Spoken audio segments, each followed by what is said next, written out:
Hi, welcome to the last episode of season 2 of Calm Down with James Eade. I'm James Eade, and I'm telling people how I learned to calm down. I'm not telling you to calm down. I'm telling you to find what works for you, because this program is dedicated to people that have fallen into addiction and have been trying to recover from addiction. And I'm trying to share my strength, my experience, and my hope with others so that they too can find recovery from whatever you've been addicted to. It just doesn't matter. Addiction is addiction, recovery is recovery. But everybody has their own path, and it's up to you to find it and to walk it with your head held high, looking people in the eye. But I do have a selfish reason to do this show. I want to buy this book, Freedom, Your Path to Recovery, because I talk about my path, but I encourage you to find yours. There's another book that I'm going to have come out next month, I hope. No Blame, No Shame, because there's no reason to cast blame. If you point a finger at somebody else, other fingers are pointing back at you. So, and shame is the lowest vibration that you can have. You know, I never made any good decisions based on shame. So rise above it. Look people in the eye with your head held high. So this is my message to you, to help you. And I can't tell you all the tools and techniques, so I have a couple of segments in the show that are to follow. One is my senior gripe consultant from LA, Rick Rosner. He'll be in segment 2 of this episode. And the other person is a yoga therapist, and I know what you're thinking. At least I know what I was thinking. Yoga, it's about stretching and flexibility and that sort of stuff. Sure, but I don't do Pilates either. But no, there's much more to yoga than just poses. And Yudhishthira is a yoga therapist and trainer and teacher, and he will come and help share some of the things that yoga can help you with calmness and serenity. And you will know serenity and you will know peace. And you can go, scrolling across the bottom of your screen is airu.tv. And that's the website that you can go and see other seasons and other episodes and season 1, season 2, all of those, because I have more episodes than I have subscribers. So unless that changes, there may not be a season 3. So please subscribe to airu.tv and you'll be notified when other episodes come on. But I want you to remember, there's no change without change within. It's inside ourselves where we begin. And it's not our brains, it's not our hearts. It's deep inside where it starts. And there's no change. Well, things change when we do. So thank you for helping me to calm down.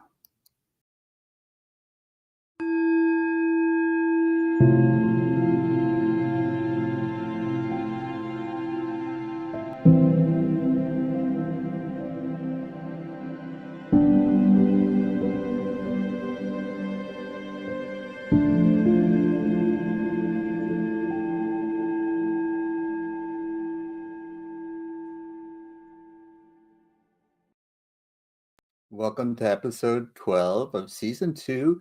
And this segment of the show is our gripe session. And I have my senior gripe correspondent, Rick Rosner, available today to talk to us. Hi, Rick. Hello. And do you have a season wrap-up kind of gripe that you want to This share? is part 2. We started with the biggest gripe of my life, where I eventually sued Who Wants to Be a Millionaire because they ask multiple choice questions. They give you 4 choices, and you have to pick the right answer. Except my question, the question that knocked me out, they didn't have the right answer among the 4 choices. Right. And I've learned from experience that like you don't do well when you take a game show gripe to court. Judges are not. Now so I don't know if we got to the point where I think I had a year to sue them under statute of limitations.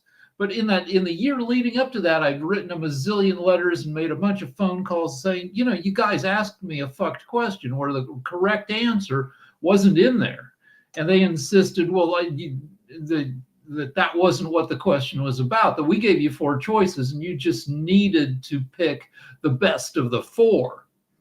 And in fact, after my lawsuit and the appeal, um, they changed the official rules saying that they weren't obligated to have the correct answer in there.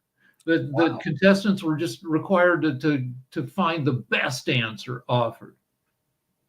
So that's thing one. Thing two is, if this happened, I was on the show in the year 2000, and I sued him in the year 2001. If this had happened today, I don't know that I would have done that, because the expectation of fairness on game shows, I think, has declined wildly. The expectation of fairness in life has declined wildly. Now, there was a quiz show scandal. There's a movie about it. Robert Redford made it. Yes, with yes. John Turturro. About the actual quiz show scandals of the late 50s, right. where back in the 50s, TV was still fairly new, and late night or just primetime quiz shows were huge. They were easy to produce. The TV was a tough medium to produce, because it was low res, it was mostly live. It was tough. But so game shows were an easy thing, and people were into them. Most of America would tune into things like the $64,000 question. Sure. And there was a huge scandal where one of the shows, I think it was it the 65? Yeah, it was giving a charismatic Charles Van Doren, a blonde, good-looking professor guy, the answers. Right. And then the John Turturro character, Ralph Stemple, maybe, a less, telegenic guy, found out about it or was party to it. And, they told him he was going to lose, and just be a good sport about it. And he was not a good sport. Mm-hmm. And he reported the whole thing, and it wrecked wrecked primetime quiz shows for a decade. Right. And the whole nation was shocked and appalled. And even Eisenhower, the president, commented on it. But but my thing was 40 years after that. Right. And now we have all these shows that are reality, and to some extent they are competitions, like The Bachelor or Love Island or Love is Blind, where you're competing to hook up and there are all sorts of accusations, and I think there is even currently a lawsuit over Love is Blind, over producers manipulating the contestants to create drama. Right. And in fact, there's a fictional show starring Craig Bierko. What the heck is it called? That ran for 3 or 4 seasons. It's just behind the scenes of one of these shows. And so, like, given the current atmosphere, I don't know that I would have sued him. But yeah, don't, because you're not going to. Nobody has ever prevailed suing a quiz show. But I did. I was pissed that I've worked on quiz shows. In fact, I made a research error that fucked up an episode that was never aired. Now, the producers said it wasn't just my fuck up, but I think they were just being nice to me. I think I've talked about this, where I forgot that the Incredible Hulk, when he's not the Hulk, had 2 different names. Bruce Banner. Bruce Banner in the comic books. Right. But when they made the show with Ferrigno in the 70s, Bruce was considered a fruity, a gay name. So they changed it to David Banner. And that I did not know. Yeah. And then it was back to Bruce to be, to be true to the comic books for the movies. Huh. But in the 70s, they were homophobic. And, when you said Bruce in the 70s, you said like Bruce, I see. Yeah. So, my brother-in-law's name is Bruce. So it's a fine name. It's a historic, it's like, but when I Great checked, heart. yeah, when I fact checked the question, I said, yeah, that's right, and whatever, and then I forgot the alt. I didn't do enough research to recall or find the alternate Bruce, and the contestant gave the different Bruce or the different banner, Right. and they ruled him wrong, and and then so it was all fucked up, and Oh, so boy. maybe it's just karma because I fucked up a quiz show. In fact, I was a creator producer on another quiz show called My Generation, which was for VH1, and it was about you had teams of different generations answering questions about the music of the different generations. Um, and if when somebody got to the final round where they could win the big final prize, and they were an idiot, which they often were, if there was a technical stop, which there often was, we'd see how they were doing and be like, let's make some of these questions easier because they're a fucking idiot to give them a better chance of winning. Which again is fucking with the structure, but never to. It was not ever to fuck over people. It Right. was we wanted people to win. So Right. we, given the chance, we would. So I and so anyway, And you I want the look. viewing audience to think they could win if they ever got on the show. Yeah, Yeah. and in fact, like when Millionaire um, went from prime time to syndicated, they they quit casting smart people. The produce exec Michael Davies publicly said he didn't like the demographic who got on the show. Ah, That it was too many middle-aged white guys because it was based on skill, and middle-aged you played on the phone by hitting buttons on a touch tone phone, and middle-aged white guys were the ones who had the focus and the knowledge to get on the show. Jeopardy has had a similar problem over the decades that women like Jeopardy, but men qualify for Jeopardy at a higher rate. I don't know if that's changed, but in previous decades, they tried to address that. And that's really strange to me. Maybe I don't know. I don't have any explanation for that. but I'm squarely in the nerdy white guy demographic. And That's I feel like if maybe they would have been more receptive to my complaints if I were more telegenic. Like they love when officers come on military officers come on the show. Navy officers, when a Navy officer comes on and is dressed whites and he's a blonde, they had a blonde, guy in his dress whites come on, and his wife was blonde because they show the wife in the audience. And like they showed me and I look like me, and then they showed my wife in the audience, and I thought she looked good. She was wearing like an orange dress suit. And she was hunched over out of concern for me.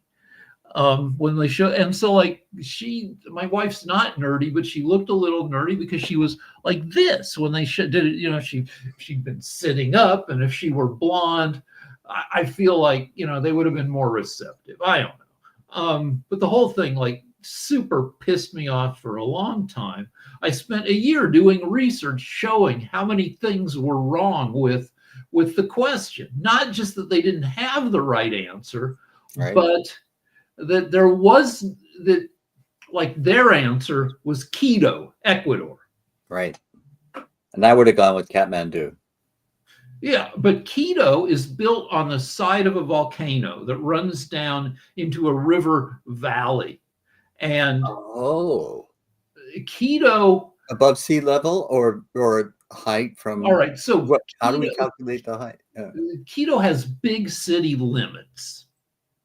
I mean, it has some cities outgrow their city limits. Quito, for some reason, set up city limits that are pretty wide so that within the city limits of Quito or the Quito Metropolitan District are places that differ in elevation by 3 kilometers. Mm-hmm. You can find a point within the Quito Metropolitan District that is at 1,500 feet above sea level, 1,500 meters above sea level. You can find another point that's 20,000 feet above sea level. Wow. So, and that's dramatic. There's kind of a convention of where you pick the altitude, but not really. There's no official rule about where you pick the official height. Right. Like I grew up in Boulder, so I know Denver. Like the official height of a mile above sea level, Mile High City is like the second height at the second step going up to the state capitol. Mm-hmm. It's a very specific place, but it's asking the height of a elevation of a city is crazy. 3 kilometers difference. Right. It's like asking what's the elevation of Los Angeles? Los Angeles runs from the beach at 0 to mountains that are 5,000 feet above sea level. Right. And in the U.S., there is a convention that you do it at Lake City. But anyway, that's just one of a zillion problems. And that wouldn't have been enough, I think, to get the question thrown out. But what would have been enough was that freaking La Paz, Bolivia is clearly at 4 kilometers above sea level, 4,000 meters, which is crazy that people can even live there. Right. That's the height of some mountains in the state I grew up in, right, Colorado, which is, anyway, they didn't have that answer, which is clearly the answer. What was it? Oh, and yeah, when I bitched to the World Almanac, I got on the phone with the World Almanac because I thought if I could get them to go to bat for me, because I knew from the way the question was structured that they must have used that list in the World Almanac. And I said, if you could write to them and say that list is fucked, that maybe Millionaire would change its mind. And World Almanac did not write to Millionaire. They didn't want to get involved, but they did get rid of that list. After I bitched to them, that list was no longer included in the Almanac. Because it included only 30 cities, and like the altitudes, even the agreed upon altitude, were like 5 of them were wrong. All right. So yeah, you turned them on to something that was just not accurate enough for publication. And I get obsessed with stuff. Right. And while I was suing ABC, which was the producing entity, I was working for ABC because Kimmel hired me to work on his show, which was an ABC show. And that's evidence of that. I mean, that shows what a freaking mensch Kimmel is. Kimmel is. Okay. And in fact, the guy I was suing, the EP of Millionaire, is the guy that gave Kimmel like more than one huge break. And he was so pissed that I was just about the whole thing, and that I was working on the Kimmel show. But Kimmel still stood up for me. And I heard, since we were all kind of in the same circle, like I would hear like little specific details about what pissed him off besides the lawsuit. He was so pissed that the only lawyers I could find to do this lawsuit worked on a houseboat out of Marina del Rey. And he was like, ABC hired this super expensive, like super vicious law firm, Quinn Emanuel. Quinn Emanuel is a law firm. They probably spent $400,000 defending the case. Quinn Emanuel when they opened up offices in San Francisco to get people's attention about the kind of litigation they do, they mailed hand grenades to dozens of businesses across the city. Not live hand grenades. They were like hand grenade paperweights. Okay. But like at least one company got a hand grenade and they called the cops to send out the bomb squad. So that was the kind of law firm that I was up against with my two guys, Tovar and Cohen, who worked on a houseboat. Wow. Yeah. That's always it seems like rich people always can get away with things that poor people can't, partly because they can hire better lawyers. Yeah.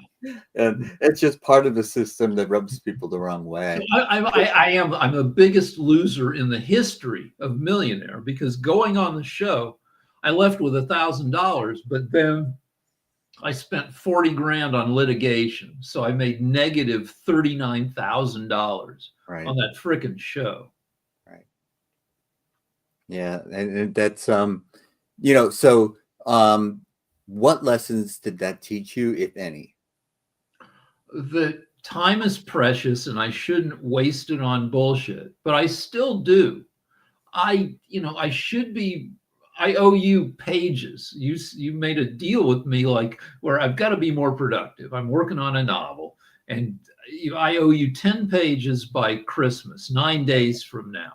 But instead of writing, what I do is I restore micro mosaics.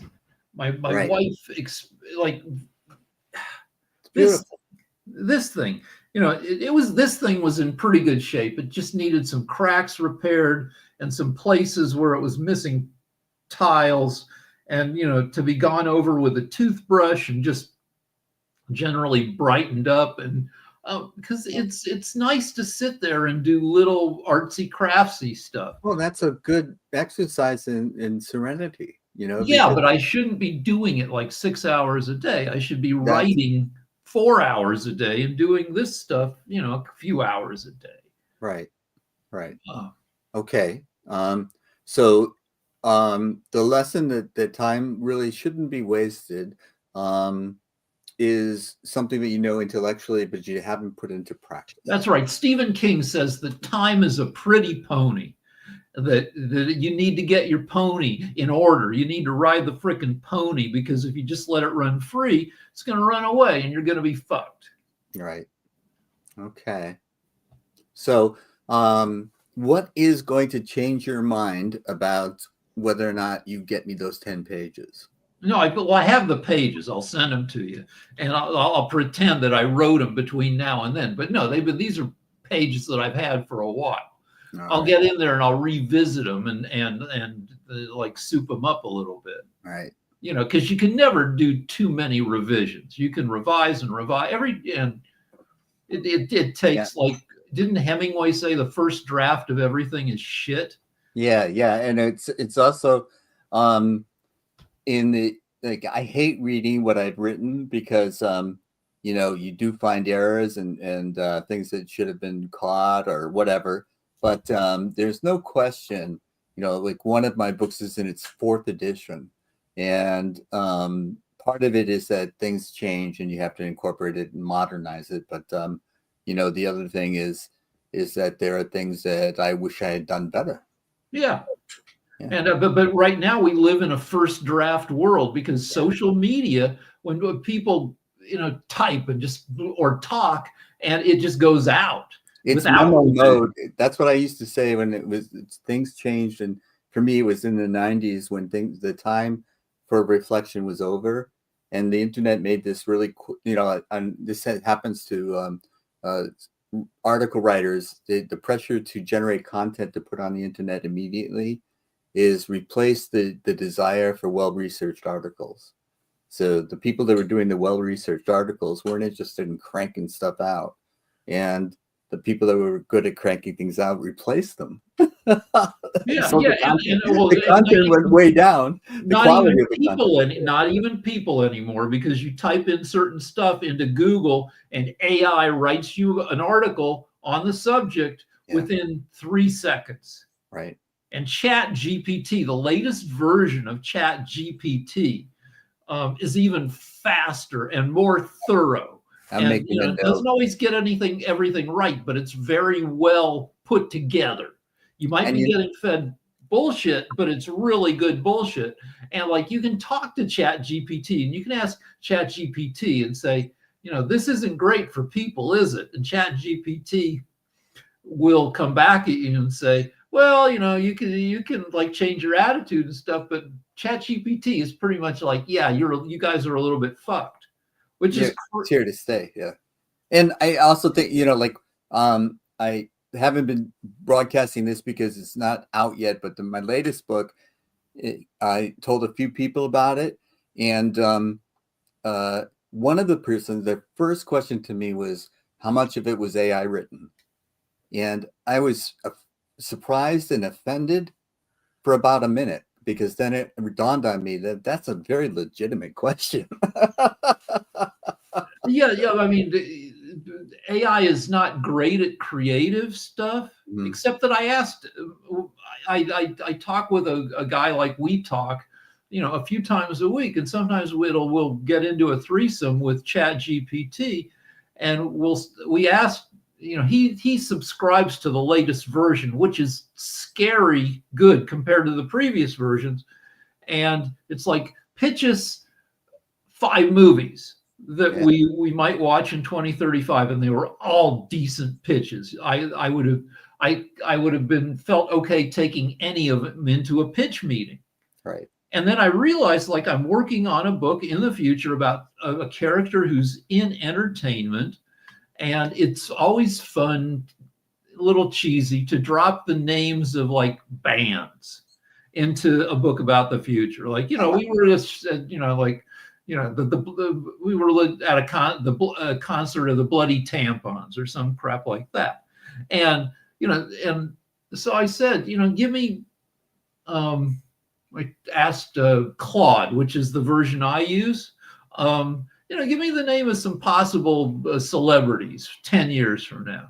And it gave me a bunch of names, and like, it gave me a couple Patels, because Chat, it quite properly reasoned that, that will, given the demographics of the world, we will have more stars from India.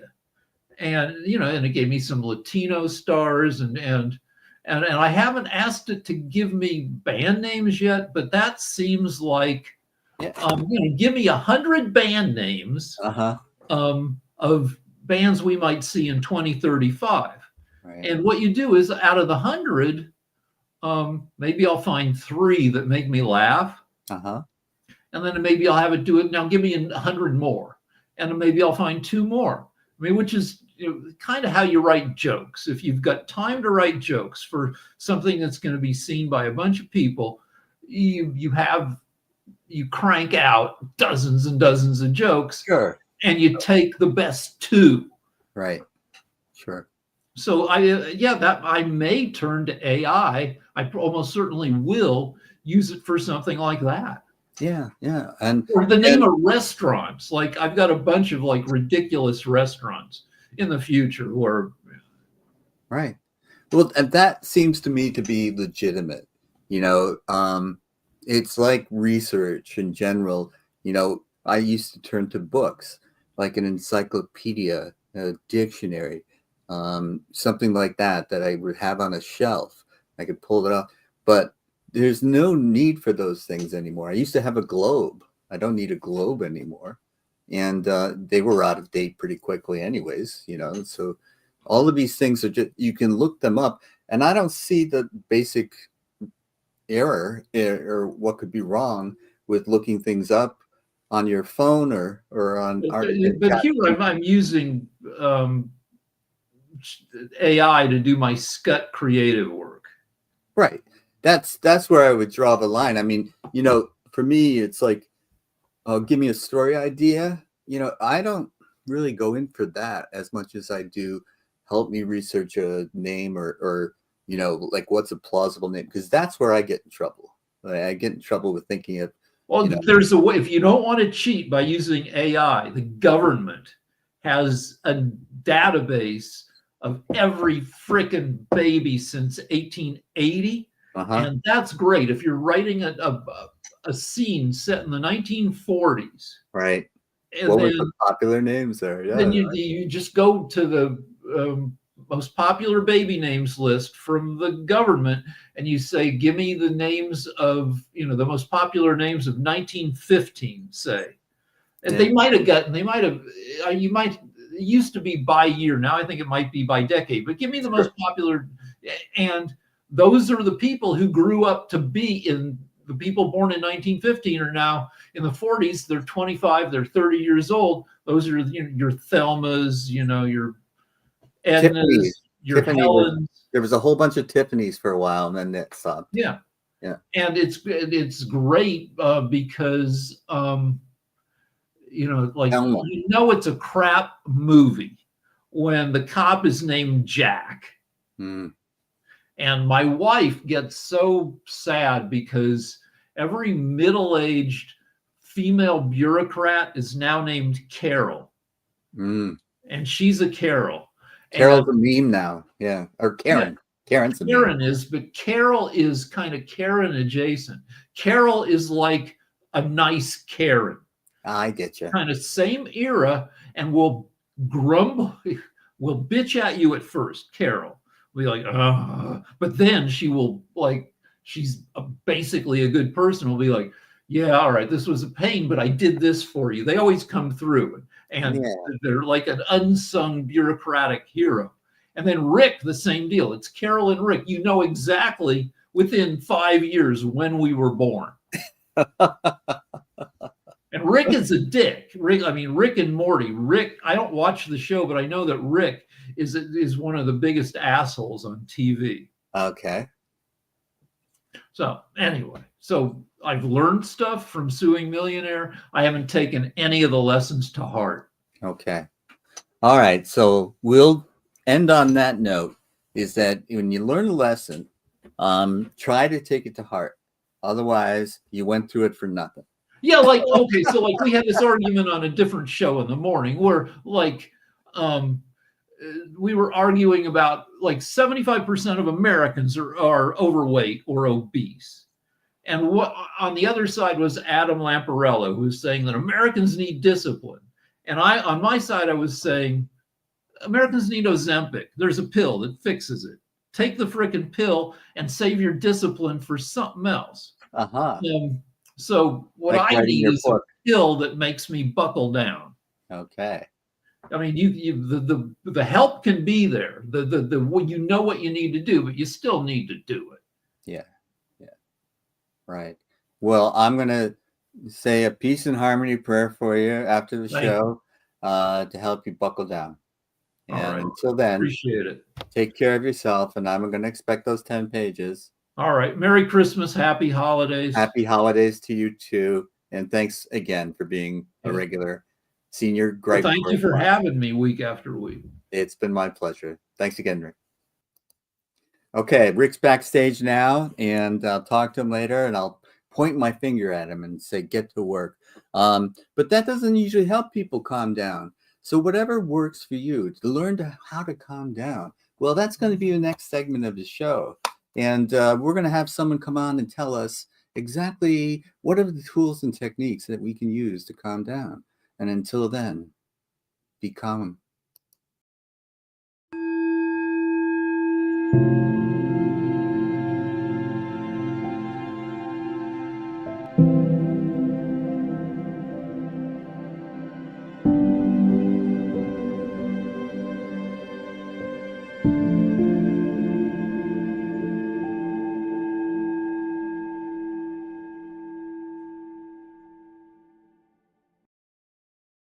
Welcome to segment 3 of episode 12 of season 2 of Calm Down with James Eade. This will be our final episode for in 2024, and hope to see you in 2025. Who knows? But every episode, every episode, we've had a segment from Eudithra, who's a yoga trainer, therapist, and he helps us to learn different techniques. So I'm going to bring him on for the last time in 2024. Hello, Eudithra. How are you? Hello, Jim, my friend. And what are we going to talk about today in terms of we've gone through the chakras, we've gone through the niyamas, the yamas, and is there some final message that we want to concentrate on about staying calm? And Sure. just to put you on the spot. Well, there's a tendency to think about much of yoga philosophy as sort of a nice idea or good theories or pretty images or things like that. And the truth of the matter is that yoga is just eminently practical in daily life, in the moments when stuff is actually happening. Mm-hmm. The practice of yoga becomes more valuable in those moments than when you're sitting in meditation or on a yoga mat or something like that. And so that is one of the sort of the core messages that I carry with me, only from the fact that has been my direct life experience. Right.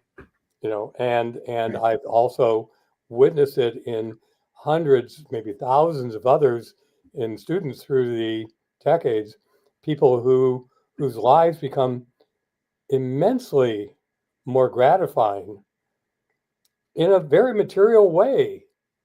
They get along better, they have more self-control, their ability to channel their anger and rage in appropriate directions in a useful way. Mm-hmm. All these things are just the byproducts of a successful yoga, by which I mean yoga and meditation practice. Mm-hmm. So yeah, and the practical aspects of how it has changed my life, my direct experience, as I can just reinforce what you're saying, in that I don't find myself reacting as much with the old programming that how I was raised, and all that sort of stuff would come out before I was conscious of it. And now I have this ability to pause just a bit. And I attribute it to many spiritual techniques and practices that I use. But yoga is one of them that has helped me and for me, taking a deep breath. Already, the mind can calm the body and the body can calm the mind. And it's just been it's been a gift that I can give to myself on a daily basis. well, one of the sort of misunderstandings about our nervous system, in particular, the parts that we call the sympathetic and parasympathetic nervous systems, which are so intimately intertwined with our endocrine system. That is the chemicals that our body produces, Right. that have a particular impact in terms of how we view things. Are we, ready to run, or are we ready to fight? Those basic things.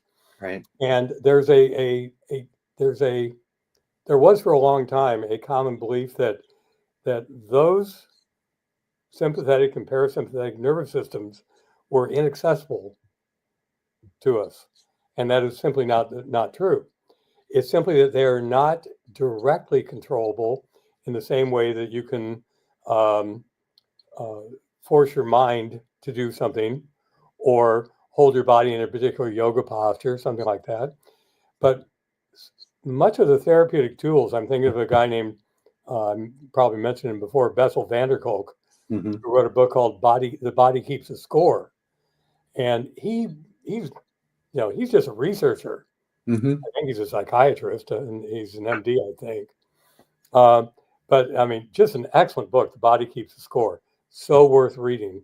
And one of the things that he has found is that the tools of yoga, which in particular he's talking about chanting and pranayama in particular, those two tools that he has found them to be of greater clinical value than talk therapy, group therapy, or drug therapy. And that's a little bit overwhelming to think that, oh, if I simply begin to chant Om. Look, so many of my friends, and I don't have it here, but Ananda puts out these little devices, and all it is the sound of Om being chanted continuously, 24/7. Plug it in, turn it on, and in the very background, when you get even a little bit still, you hear Om just all the time. And so, this is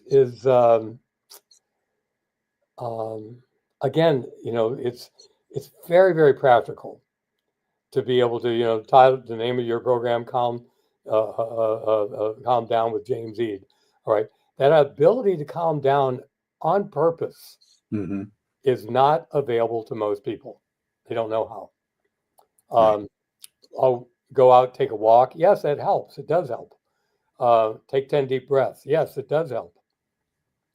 However, there are more specific and scientific techniques that are of even greater value. I say scientific because for me, the science of yoga and Western science are not separate. Right. They are essentially expressing or exploring the same central truth. It's simply that Western science is relatively new, relegated as it is to within the last 300 to 400 years. And much of that really concentrated within the last 125 or 30 years. Right. And so here's the thing about yoga, Jim, is that yoga asks us to do some things that are pretty challenging. All right. And one of them, and it's all based upon our perception of time. And that is to say that we operate in a way, I mean, it's just sort of built into us, hardwired, that we're going to operate linearly along a flow of time.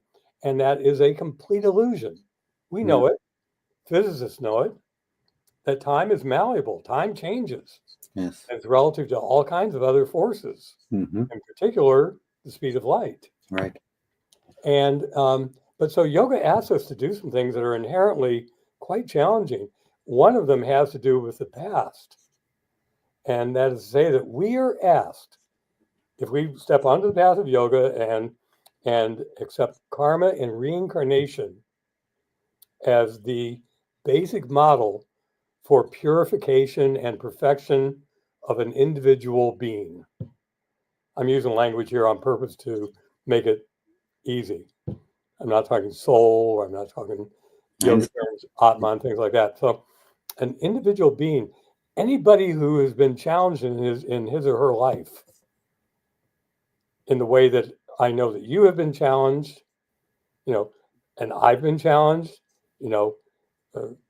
great sort of, I don't mean just us, but we have a certain level of mental acuity. We have a certain amount of education, and there's such a strong tendency to think that's who we are.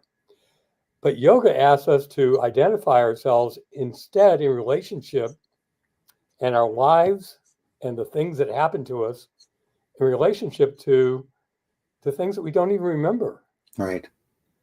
And yet any dedicated alcoholic has had to take responsibility for things that he did not remember. Of course. Yeah. Blackout drinkers are always talking about that. They black out, don't remember where they parked their car, or, Yes. Right. Yeah. And so in that context, we accept that as being like understood. We understand someone became so inebriated, but in yoga, it's the same basic thing. It's just that what we are inebriated with is the appearance of a material world that is essentially non non-physical, but the appearance is so convincing that we buy into it.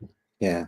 And so the idea of karma and things happening in this lifetime that I have to be responsible for, not only my reaction, but the fact they're happening at all, that I'm supposed to be responsible for that for lifetimes that I have no memory of.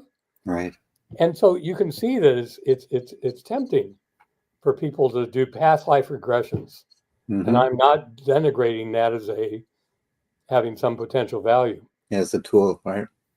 Only to say that, if you've had, 10 million incarnations, of what value is it going to be to regress backward to 1 or 2? Yeah. Chances are everyone knows what a tsunami is. A tsunami is completely unseen on the surface of the ocean.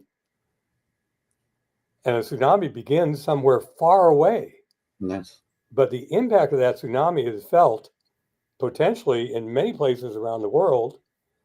And that's the way it is with karma. So we're asked to sort of buy into this that, all right, I don't remember, but I'm going to have to accept things that are coming to me as if I asked for them to be that way.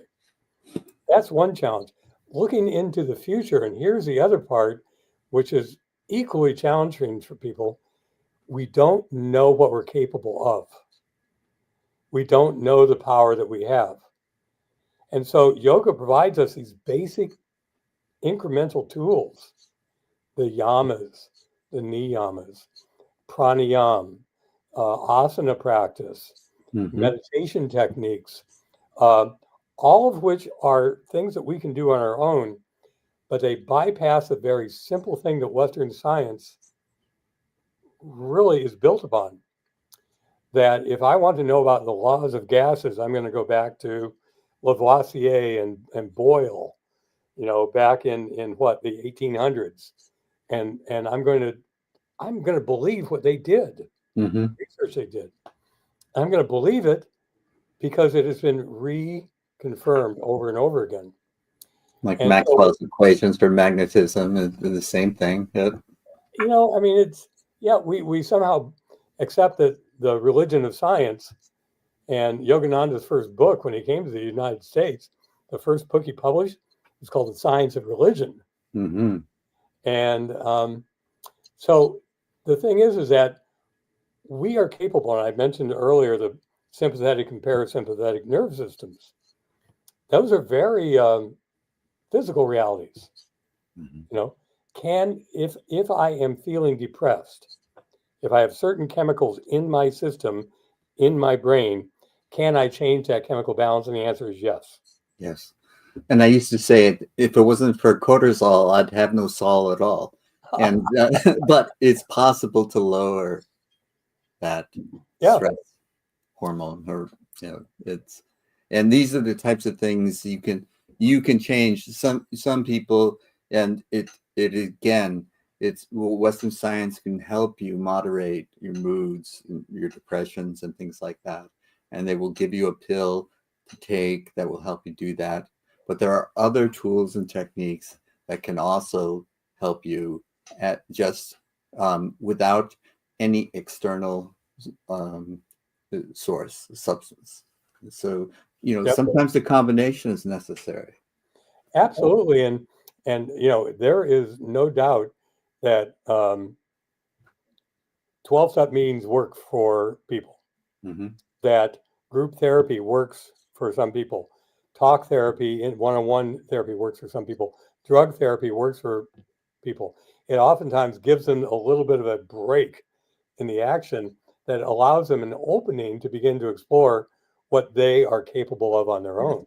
And part of what I've been trying to do, and the way I conceptualize it, is to empower those who feel powerless, and to tap into the gift that we were given, the power that was freely given to me.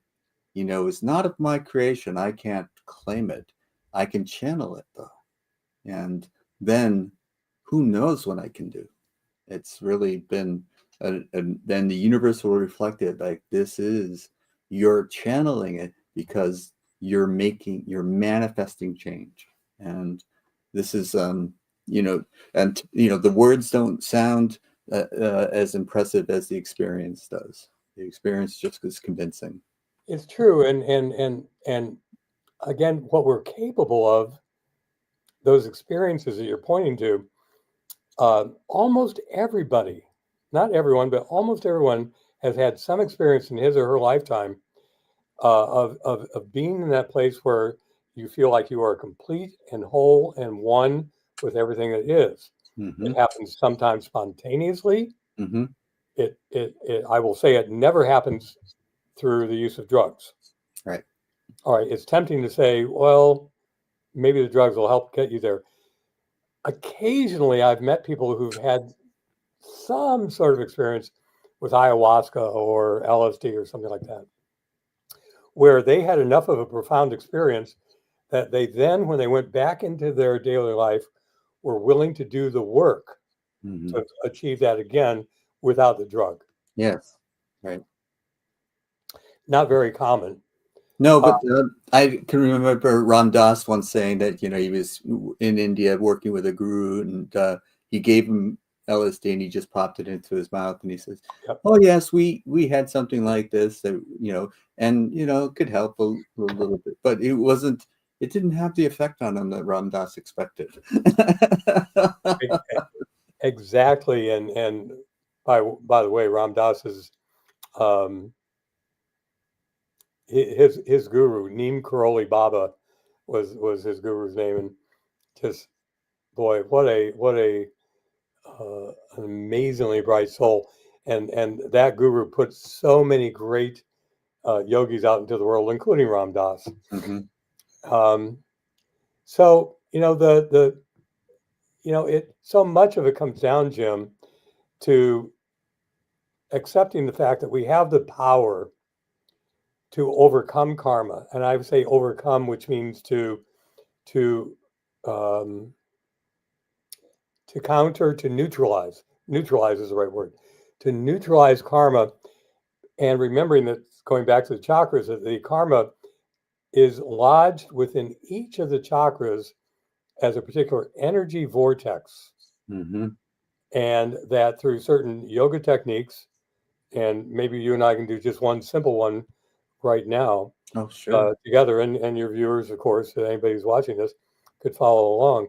But this, what we'll do together, is simply the very beginning of the power that we're capable of, because for those of you who have read, I'm speaking to your audience, who've read the autobiography of a yogi, go to chapter, I want to say 37, I don't know.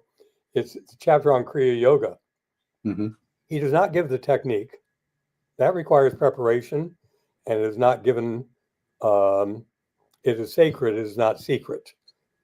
Anybody can receive Kriya Yoga who has done the work to prepare for it.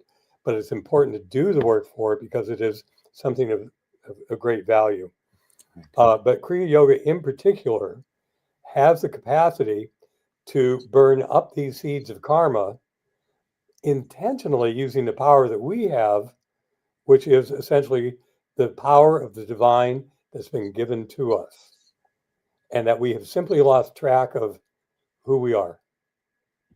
So anyway, if we can sort of close out with this. Okay. All right. And this is just some very simple yoga.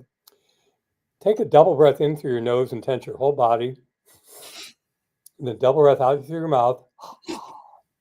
Now, when we do that again, hold your attention to the point between the eyebrows. So double breath in, double breath out, double breath in, and double breath out. We'll do 3 rounds of counting the breath. That is, say, we'll control the breath, measuring it in, holding it, and measuring it as it goes out. So go ahead and exhale all the way. Make sure your posture is good. Let's inhale, and we'll inhale to a count of 9.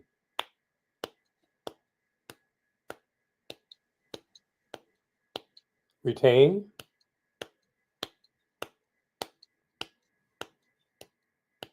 Exhale through the nose, 9.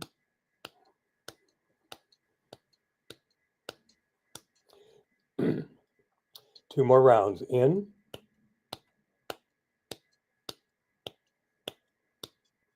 Retain.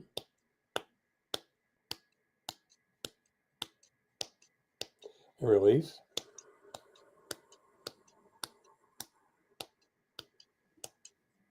One more round.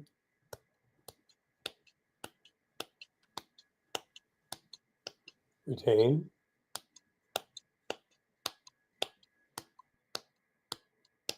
And release to a count of 9. So controlling the breath.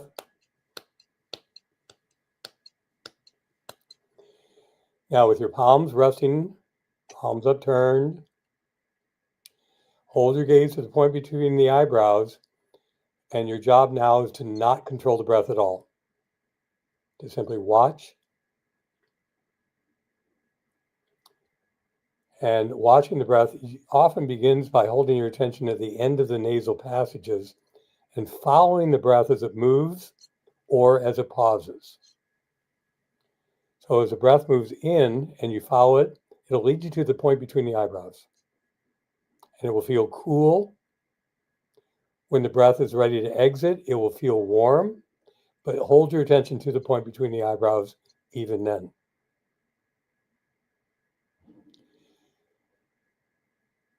As this breath continues to be observed, you'll find that the exhale breath space, as after the end of the exhalation, will naturally become longer and longer, more and more open and at ease.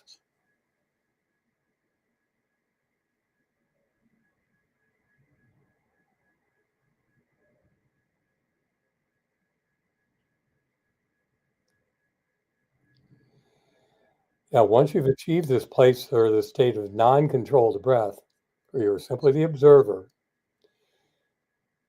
you can use the mind to create the vibration of the sound of the syllable Hong, H-O-N-G. And so as the inhaling breath is going in, the mind is vibrating with the sound of H-O-N-G, Hong. And as the exhaling breath is released, the sound of Sa, S-A-U. And then there's that pause. So I'm going to take a few breaths using this Hong, Sa mantra.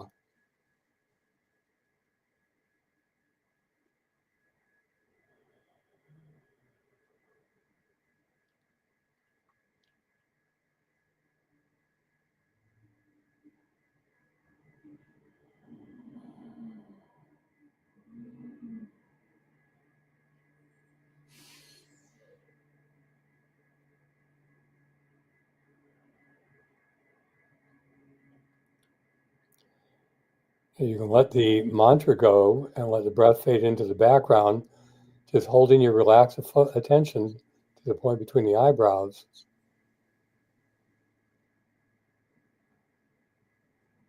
The natural result of all meditation techniques, if they're done well, is a sense of expansion, moving beyond the physical form.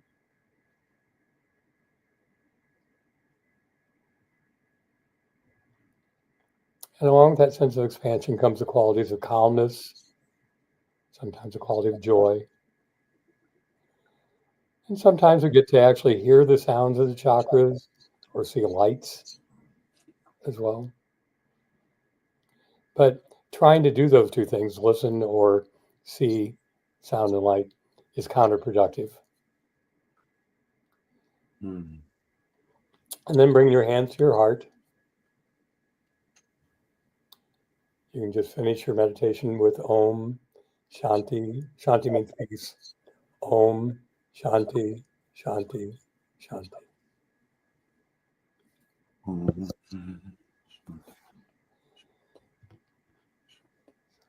And so that, Jim, feels like a way to, the whole knowing about chakras is great. But if you know nothing about chakras and can do what we just did and do it longer, you'll go deeper.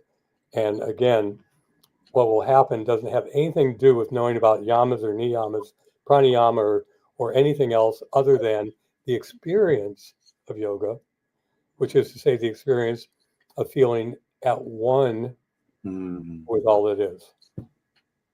So there we go. Thank you so much. I noticed, and I wasn't conscious of it doing it, but I put my fingers like this, middle finger and thumb together in my lap. There are several mudras that people are familiar with. A mudra is just a mudra literally means a seal. Like if you think about the way that old time, like in the dark ages, that people would wear a signet ring and they would impress the wax with the ring. Right. That's a mudra. You seal something into a shape. And what we're sealing when we use mudras is simply a particular flow of energy. There's a meaning to them. And if someone is accustomed to using a mudra and they don't get distracted by it, it's great. But you don't need to use a mudra either. Right. Yogananda taught just palms open and palms upturned like this. Right. But I mean, yoga is greatly detailed, so that every finger, for example, has a bigger quality, and then many other qualities. The index finger, for example, like I'm number one, about the ego, and the thumb is about willpower, self-control. So in Gyan Mudra, Gyan means wisdom, we put our thumb on top of the ego. There you go. Like that. And we hold it like that. That's Gyan Mudra, the essence of wisdom, to not be controlled by the ego. Very interesting. Yeah. So if that's comfortable to you and you do it naturally, then by all means, yes. Okay. Thank you for that. Yeah. And there was a light show too, and spiraling into what I thought of as the eternal now while it was happening to me, while we were controlling our breath. And just for the sake of knowledge, is there anything sacred about 9? Because I use 4 and then 8. I go from 4 to 8 and something. I tend to work in prime numbers or multiples of prime numbers. All right. So then, yeah, that's just a preference, and for example, there is a I don't want to even say it's a mystical number, but it's certainly a recurring number, and in yoga, 12 being one of them. For example, when we are doing, for those people who are practicing Kriya Yoga, we do them in rounds of 12. 18 is another number. For example, in the Bhagavad Gita, there are 18 chapters. It is not by chance. Right.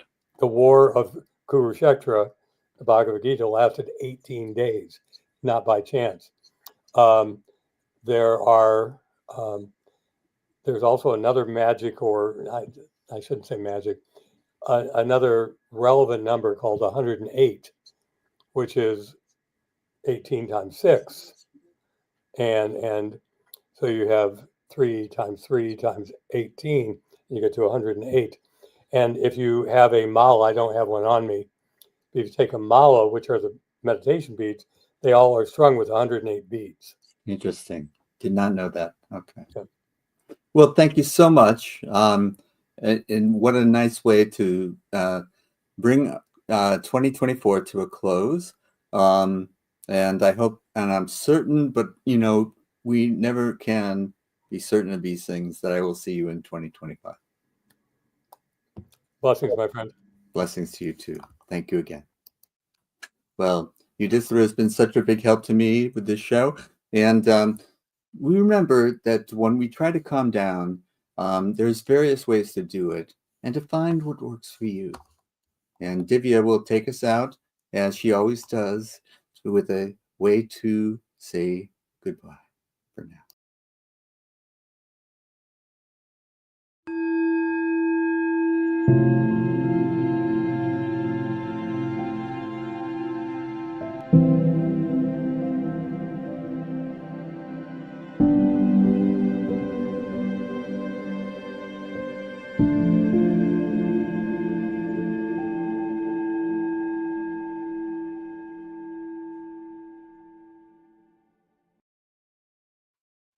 Welcome to the final segment of Calm Down. And I want to introduce to you, my loyal listeners and viewers, Divya Lovewise, that wise yogi. And I would like you, at the end of every show, I'm a little bit agitated and worked up and all that kind of stuff. And I was wondering if there's something that you could do to calm me down. Could you just say goodbye to us in any way that you see fit? Sure, I would love to. I will take off and let you do that. Thanks again. Okay. Well, bring yourself into a comfortable seated position, feeling your feet on the floor and letting your hands rest in your lap. Palms up or palms down is a great way to start bringing yourself back into center and focus with your own divine energy and letting go of anything that might have wanted to stick to us throughout the day that may be energy we don't want to carry throughout the day. So having this basic position, feeling grounded, even closing your eyes and taking a deep breath in through the nose and out through the mouth.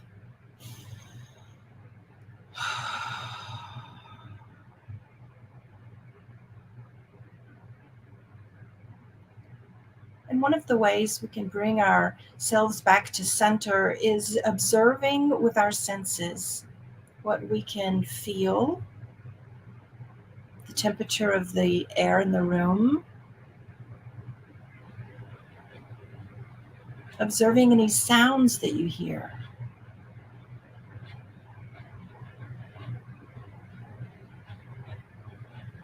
Noticing any smells in the air.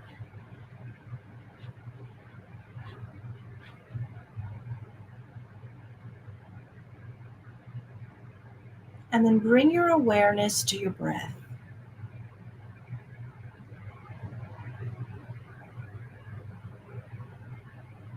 As though you're watching it from the inside out.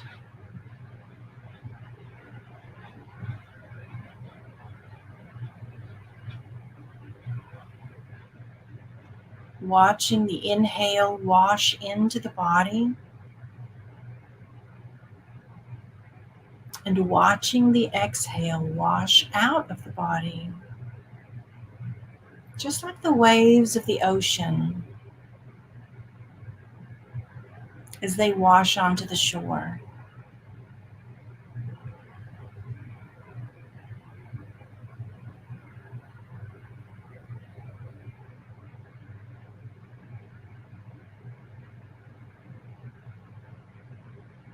And if you find your mind still wandering, you can even place one hand on your lower belly and one hand on your heart so that you can feel with your hands this breath washing in and washing out.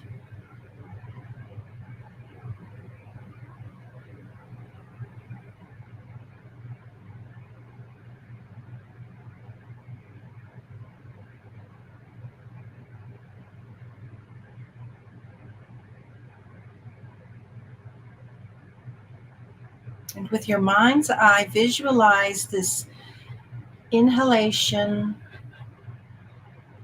and exhalation as an internal shower, clearing away your energy so that it's refreshed,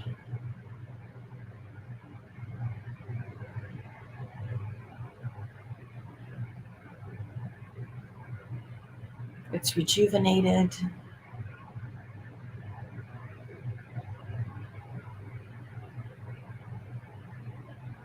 and it's restored.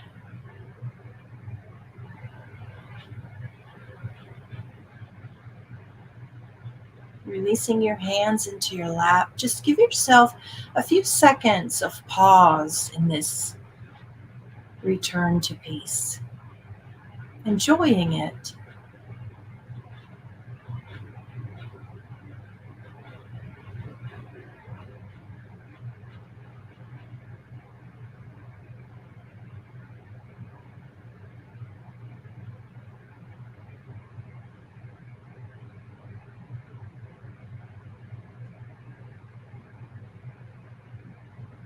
When you are ready, you can open your eyes, wiggling your fingers and your toes, feeling grounded in your body, grounded in the best part of yourself, and you can go out into the world and carry that best part in the forefront of your mind and your heart.